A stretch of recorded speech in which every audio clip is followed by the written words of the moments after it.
Bonjour à toutes et à tous et bienvenue à ce 5e rendez-vous de l'actu de la saison 2019. Virginie et moi-même allons traiter un sujet qui fait suite au projet de révision de la Constitution, à savoir faut-il une loi de financement de la protection sociale. Alors suite aux préconisations de la Cour des comptes et au rapport Charpy-Dubertret portant sur la rénovation des relations financières entre la sécurité sociale et l'État, un amendement a été déposé en juin 2018 dont l'objet était d'étendre le champ des lois de financement de la sécurité sociale, les LFSS donc, à un champ plus large, celui de la protection sociale, et donc en changeant la dénomination pour une loi de financement de la protection sociale qu'on appellera par convention LFPS. Alors, l'objet était de répondre aux nouveaux défis sanitaires et sociaux, mais également de renforcer la gouvernance des finances publiques. Alors, ces enjeux sont divers et multiples. Ils sont démographiques tout d'abord, avec un vieillissement de la population qui est constaté, un allongement de la durée de vie en retraite et des problématiques liées à la dépendance. On trouve également des enjeux en termes de santé publique, avec l'augmentation des maladies chroniques, et des enjeux en termes d'emploi, avec le caractère structurel du chômage et les nouveaux parcours professionnels.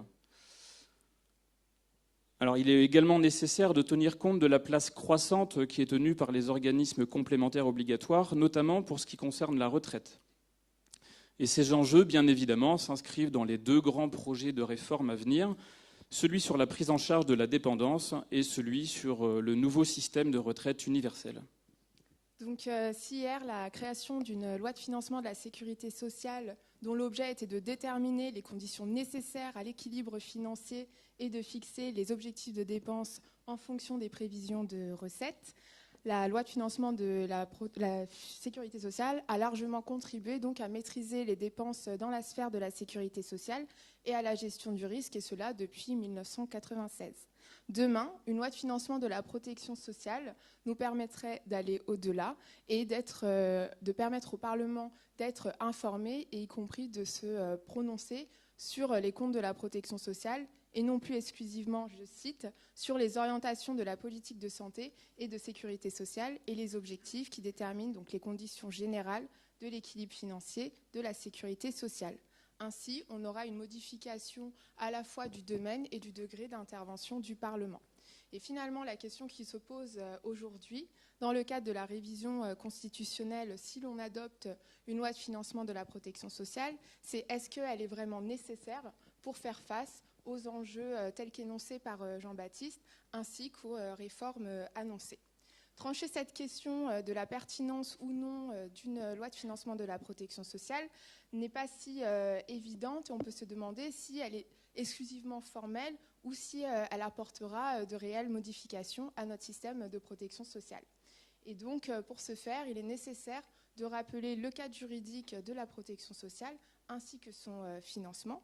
Donc, jusqu'à présent, celui-ci a peu évolué.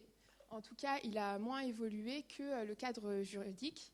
Et par ailleurs, dans un second temps, on constate qu'en l'état actuel des choses, il semble davantage opportun d'autonomiser et d'étendre raisonnablement, en tout cas, le champ de la sécurité sociale, plutôt que de lui préférer une substitution formelle et qui n'apporterait pas forcément de réponse adéquate à notre contexte actuel. Et c'est ce qu'on verra dans un second temps.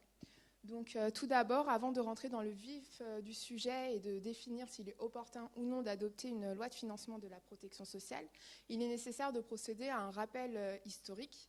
Donc comme vous le savez très bien, vous qui avez révisé le concours de l'EN3S, initialement et par principe, le financement des régimes obligatoires d'assurance sociale et complémentaire est assis sur les revenus professionnels via les cotisations sociales, avec d'un côté une part patronale et de l'autre côté une part salariale. On est donc dans une logique purement assurantielle, avec des cotisations sociales qui étaient initialement perçues comme du salaire différé. Mais depuis 1959, on a eu une diversification et un doublement, en tout cas, des ressources de la protection sociale. Et donc, d'un point de vue des prélèvements obligatoires, la part des impôts a augmenté, tandis que celle des cotisations sociales a diminué. Par ailleurs, on constate que depuis 1980, notre système de protection sociale s'est progressivement fiscalisé. Et donc aujourd'hui, les impôts représentent environ 30% du financement de notre système, tandis que les cotisations sociales en représentent autour de 60%. Donc du côté, d'un point de vue en tout cas plus formel, on distingue au sein des impôts deux grandes catégories qui viennent abonder notre financement. D'une part, les impôts qui sont affectés. Donc dans cette catégorie, on va retrouver essentiellement la CSG, la CRDS ou encore les compensations d'exonération patronale par l'État. Du côté des impôts non affectés, on retrouve essentiellement les contributions publiques qu'on dénomme souvent par dotation. Donc si on constate que notre système de protection sociale a largement et profondément évolué dans son financement, pour l'heure, et en tout cas jusqu'à présent, il n'avait jamais été question de passer à une loi de financement de la protection sociale. Alors en parallèle, on a pu observer une évolution de ce contexte avec des réformes récentes ou à venir et qui ont ou qui vont modifier le financement de la protection sociale, et ce dans 3 domaines plus particulièrement. Alors le premier domaine, c'est celui de l'assurance chômage, puisque d'ores et déjà, depuis le 1er janvier 2019, les allègements de cotisations salariales sont compensés par une fraction de CSG. Le deuxième point concerne la protection sociale complémentaire obligatoire, qui prend une place de plus en plus prépondérante. Premièrement, parce que la réduction générale intègre depuis le 1er janvier 2019, là encore, les contributions patronales Agirc-Arrco. Et dans un deuxième temps, parce que le grand projet de loi sur la retraite va intégrer également la retraite complémentaire. Le troisième point concerne la dépendance, puisque suite au rapport Libault, un projet de loi est en cours et pose la question d'un éventuel nouveau risque social qui, en tous les cas, modifiera en profondeur son financement. Alors, ces enjeux sont également à mettre en regard avec la tendance à l'universalisation du financement de la protection sociale et permettent donc de reposer à nouveau la question du bon périmètre d'une loi relative aux finances sociales. Donc actuellement, le champ de la loi de financement de la sécurité sociale est essentiellement circonscrit aux branches maladie, famille, vieillesse et accidents du travail, maladies professionnelles. Or aujourd'hui, 3 arguments plaident en faveur donc d'une extension du périmètre de la loi de financement de la sécurité sociale. Le premier qu'on peut souligner, c'est mettre en cohérence notre système de protection sociale avec nos engagements européens qui englobent, au-delà de la sécurité sociale, aussi l'UNEDIC et l'Agirc-Arrco. Et donc, sur le fondement de la soutenabilité des finances sociales, l'Union européenne impose la maîtrise des finances publiques et responsabilise l'ensemble des États membres sur ce fondement. Et c'est pourquoi la France s'en est emparée et a transposé depuis 2012 le traité sur la coordination et la gouvernance, dit aussi TSCG, qui fixe les modalités de participation donc, des finances sociales à la résorption du déficit national. Par ailleurs, et cela beaucoup plus récemment en 2018, le Conseil de l'Union a enjoint au gouvernement français de, je cite, poursuivre la réduction généralisée des cotisations sociales patronales, la mise en œuvre de mesures concrètes de réduction des dépenses et l'uniformisation progressive de nos 37 régimes de retraite pour justement renforcer l'équité et la soutenabilité. Donc en ce sens, la loi de financement de la protection sociale semble constituer a priori une véritable opportunité de construire un lien fort entre le Parlement et la future Chambre de la société civile telle qu'elle est prévue par le projet de révision constitutionnelle. Et donc dans cette optique, le Parlement et cette future Chambre travailleraient en commun à l'élaboration d'un grand budget social. Le second argument... Alors le second argument réside dans le fait qu'une LFPS serait pour l'État un outil de maîtrise des dépenses et de pilotage dans des sphères qui sont strictement paritaires. On le voit, ce pilotage et cette maîtrise des dépenses sont aujourd'hui difficiles parce qu'on peut juste se contenter de poser des hypothèses quant aux décisions qui seront prises par les partenaires sociaux. Alors c'est le cas notamment pour l'UNEDIC et l'Agirc-Arrco, qui sont responsables de leur pilotage financier et de l'évolution de leurs recettes et de leurs dépenses, qui sont par ailleurs, pour une grande partie, largement structurelles. Alors l'idée, c'est qu'à l'instar de ce qu'a permis la LFSS, une LFPS introduirait une démarche d'évaluation et de performance et de se calquer sur les outils de pilotage des assurances sociales, tels que la décomposition des comptes, en introduisant une logique économique de financement par les recettes, une affectation des recettes, en introduisant une logique d'équilibre par régime, et enfin un mécanisme de mise en réserve automatique. Un troisième argument en faveur d'une LFPSS serait tenir compte de l'évolution du mode de financement de la protection sociale, qui a légitimé le rôle de l'État, d'une part par l'augmentation du financement par l'impôt, et d'autre part par les mécanismes de compensation des allègements par des ressources fiscales. Là encore, la perspective d'une LFPS permettrait de renforcer le pouvoir de contrôle du législatif sur l'exécutif en matière budgétaire. Donc, comme nous vous l'avons présenté, il existe effectivement des arguments qui plaident en faveur de l'adoption d'une loi de financement de la protection sociale. Toutefois, si l'extension du périmètre de la loi de financement de la sécurité sociale présente de véritables atouts, en réalité, l'heure n'est peut-être pas à procéder définitivement à l'adoption d'une loi de financement de la protection sociale pour des raisons à la fois politiques, économiques, sociales, juridiques ou même techniques. Finalement, elle ne nous paraît pas forcément opportun, ni nécessaire, ni souhaitable. Et donc, c'est pourquoi on va vous exposer les raisons pour lesquelles une extension n'est pas forcément nécessaire. Alors effectivement, ce n'est pas nécessaire pour 3 raisons. Politiquement, tout d'abord, il nous semble nécessaire de conserver la notion de sécurité sociale et donc une LFSS propre. On s'aperçoit que symboliquement, les citoyens sont attachés à la notion de sécurité sociale et qu'il est donc difficile de la sortir de la Constitution. La crainte sous-jacente, ce serait une mainmise de l'État sur la sécurité sociale qui pourrait en devenir réduite à gérer l'assistance aux plus démunis. On a d'ailleurs constaté, face à la contestation des partenaires sociaux, qui ont qualifié l'amendement Véran de faute historique, que les pouvoirs publics ont été obligés de clarifier la volonté du législateur et ont donc renoncé à supprimer la notion de sécurité sociale de la Constitution. L'idée d'une LFPS a donc été abandonnée pour garder celle d'une LFSS, mais dont les missions seront, je cite, étendues à des lois organiques relatives à la protection sociale.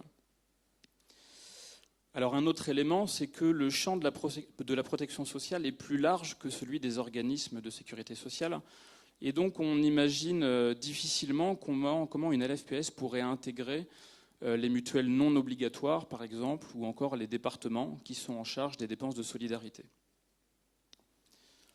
Alors d'un point de vue technique, ensuite, une modification de la Constitution n'apparaît pas nécessaire. On s'est rendu compte à la suite des auditions du rapporteur général du projet de loi que la portée concrète de l'évolution constitutionnelle restait floue et qu'il s'agisse de discuter communément sur les textes ou d'adopter des dispositions communes au texte organique, c'était soit déjà techniquement possible, soit les modalités pratiques n'avaient pas été prévues.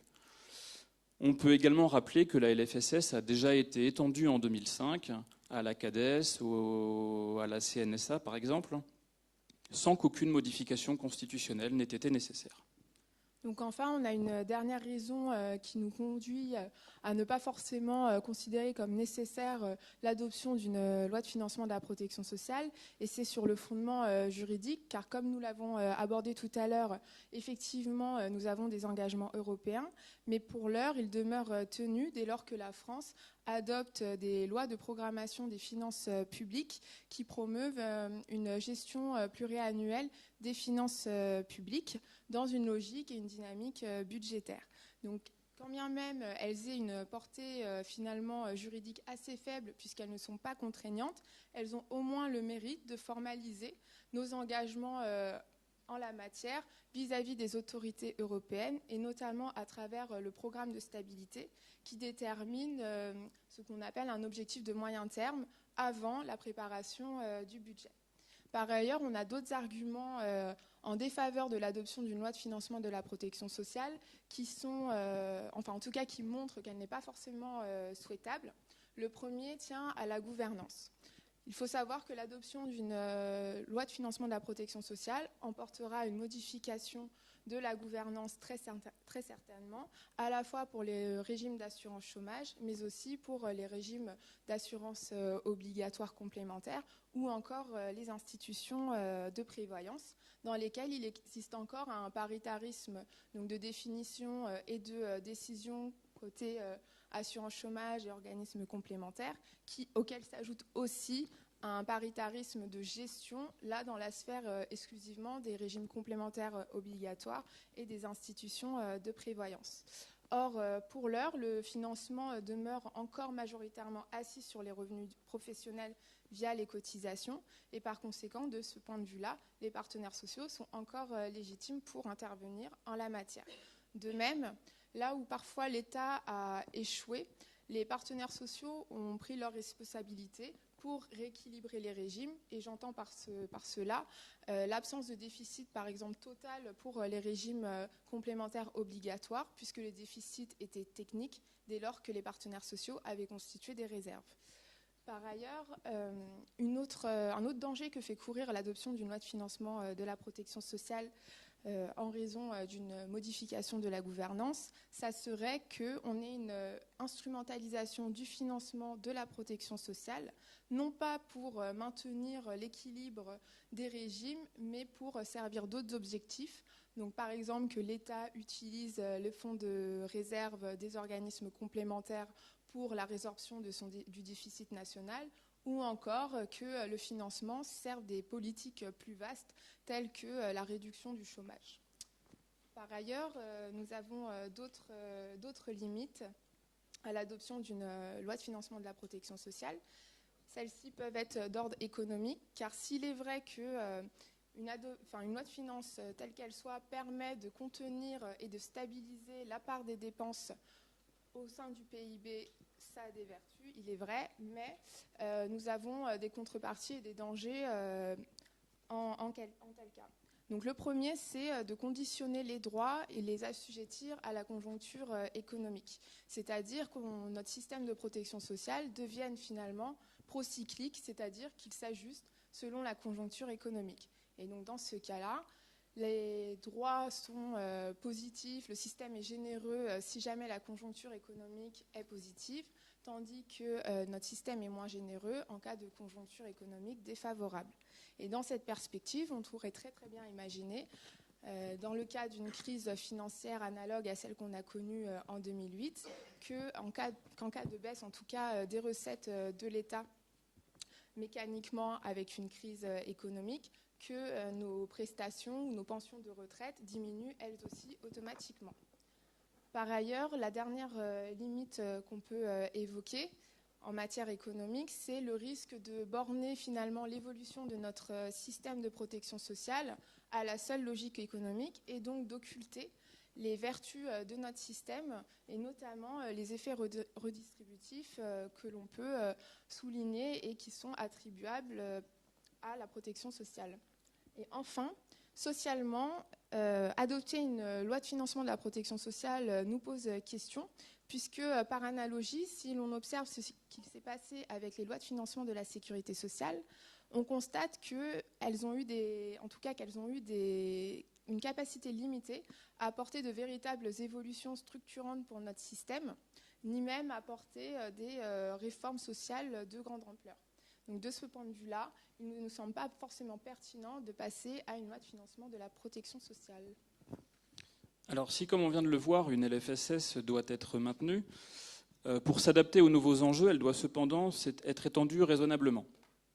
Alors, une extension raisonnable, c'est ce que préconise notamment Christian Charpy, qui est secrétaire de la Commission des comptes de la Sécurité sociale. Et l'idée serait d'intégrer les régimes complémentaires obligatoires ainsi que l'assurance chômage. C'est déjà plus ou moins le cas puisque la LFSS pour 2018 introduit un financement via la COS de la compensation à l'UNEDIC des allègements de charges.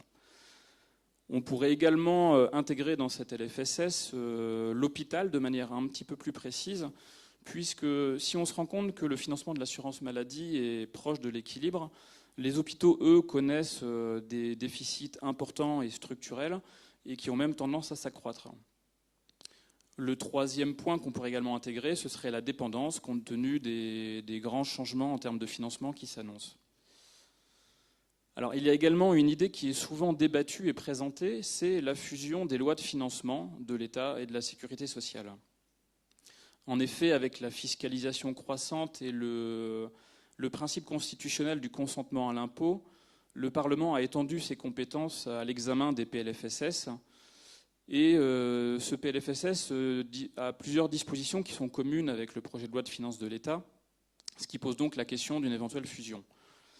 Alors, pour autant, si effectivement certaines dispositions mériteraient un examen croisé, une fusion nous semble difficile compte tenu des structurations distinctes de ces deux textes financiers.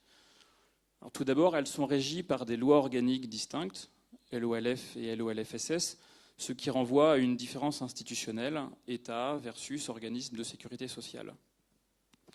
L'autre point concerne le pilotage, puisque si la sécurité sociale a un budget qui est construit sur des recettes propres et qu'il est également construit sur une logique de redressement des comptes, ce qui s'est d'ailleurs traduit efficacement par un retour à l'équilibre et même à horizon 2024 une probable extinction de la dette, ce n'est pas du tout le cas de l'État et des collectivités territoriales qui représentent à elles seules environ 77% de la dette publique.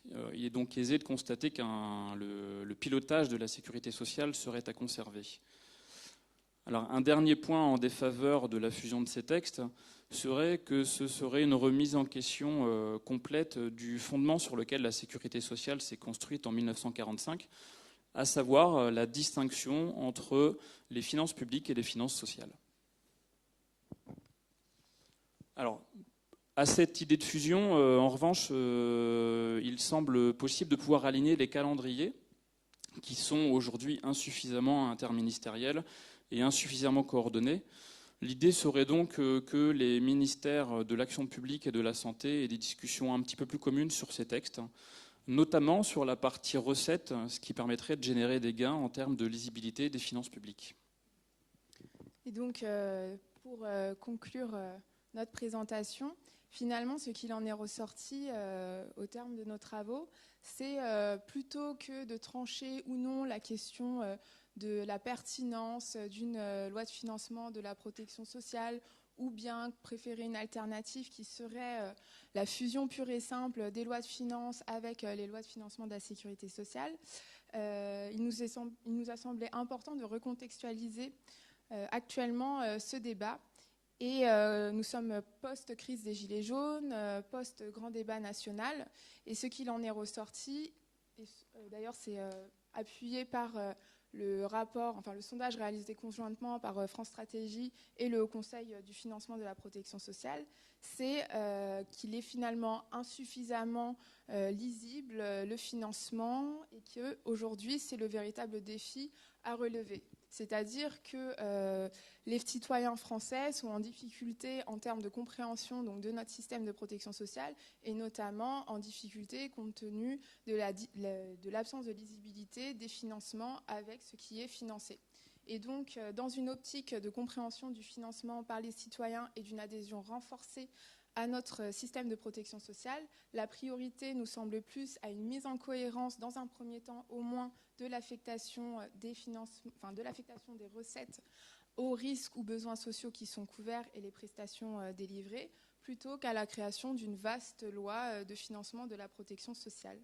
De même, une mise en cohérence aurait pour autre vertu de garantir une lisibilité accrue des prélèvements obligatoires, à la fois pour les partenaires sociaux, mais aussi pour les gestionnaires et le Parlement, de leur garantir du coup une lisibilité accrue dans le temps des prélèvements obligatoires et également d'effectuer les arbitrages à la hauteur des défis et des enjeux qui nous attendent pour demain, tout en garantissant des solidarités qui soient effectives au sein de notre système de protection sociale et nous assurer que notre système ne soit pas nivelé par le bas ou en tout cas à minima dans le cadre d'une loi de financement de la protection sociale qui soit l'outil en tout cas d'introduction d'une logique budgétaire renforcée.